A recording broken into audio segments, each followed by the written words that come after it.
We are officially in the dog days of NBA free agency, and there's not a whole lot of good free agents left on the market. One player in particular that has a weird case going on is Kuminga. There's been rumors of him being unhappy with his playing time and getting traded around the trade deadline earlier this year, but of course, no trade never happened. Videos will be posted for the next couple days, so feel free to leave a like, comment, subscribe, because I'm officially back, guys. I know you guys missed me. I know you missed this luxurious voice of mine. Alright guys, let's get into it.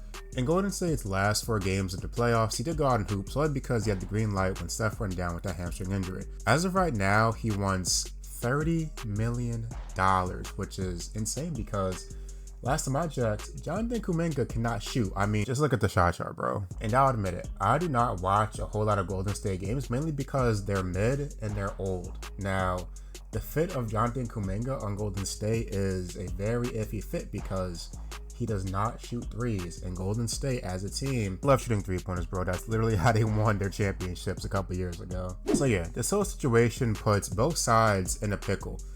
Kuminga, he wants his money and he wants his minutes. In Golden State, they did offer him a 2-year, $45 million deal, but he rejected it. I just feel like Steve Kerr does not know how to develop players, bro. I mean, just look at who they drafted over the past couple years. They drafted Kevon Looney. He is no longer on the team. They drafted Jordan Poole. He is no longer on the team. They drafted James Wiseman. I'm pretty sure he doesn't even have a job. Kuminga, we already know what's going on with Kuminga. Moses Moody is pretty mid. Podziemski's been hooping. Quinton Post, he's been hooping, but the track record with Golden State and their draft picks and developing them, it's not great. Anyways, back to Kuminga. He did post this on his IG story a couple days ago. I get it. He's upset that he's not getting playing time, but what did Drake say a couple years ago? The role players, they're talking like superstars, whatever the hell Drake said. Why is Kuminga talking like this? He hasn't accomplished anything. I can appreciate a player for wanting to spread their wings by betting on themselves, but sometimes the grass, it's not always greener, bro. As of right now, there are only 2 teams interested in Kuminga, and those 2 teams are the Sacramento Kings and the Phoenix Suns. The Phoenix Suns, they offered Malik Monk in a 2030 lottery-protected first-round pick. And guys, Malik Monk is a hooper.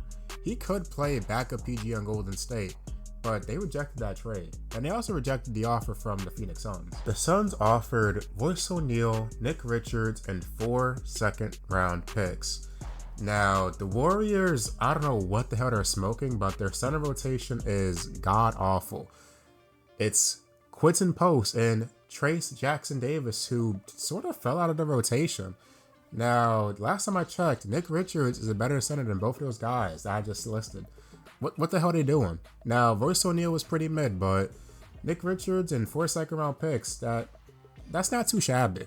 I also forgot to mention that both of those teams are willing to give him 4 years, $90 million via a sign and trade. Looking at both of those trade offers, and that's probably the best they can get for Kuminga if I'm being honest. They could be waiting for a Vucevic trade to open up, where they can get back him and Patrick Williams, because Patrick Williams, he's the same player that Kuminga is, so they could be holding off for that, possibly. Hey, what do I know? I'm not a GM, I'm just a guy new to making videos. Let's be honest, what even is his ceiling anyways? A 2-way, 20-point per game scorer that can't shoot league average on threes? Kuminga's game does not move me whatsoever. I mean, he could prove me wrong this upcoming season depending on what team he's on.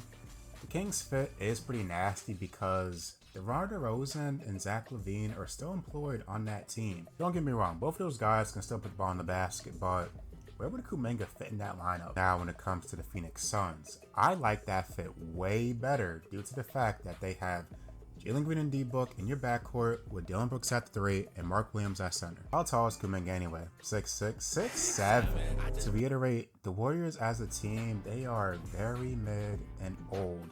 Like, they're just not good enough to compete with Denver, OKC, Houston, or even the Lakers.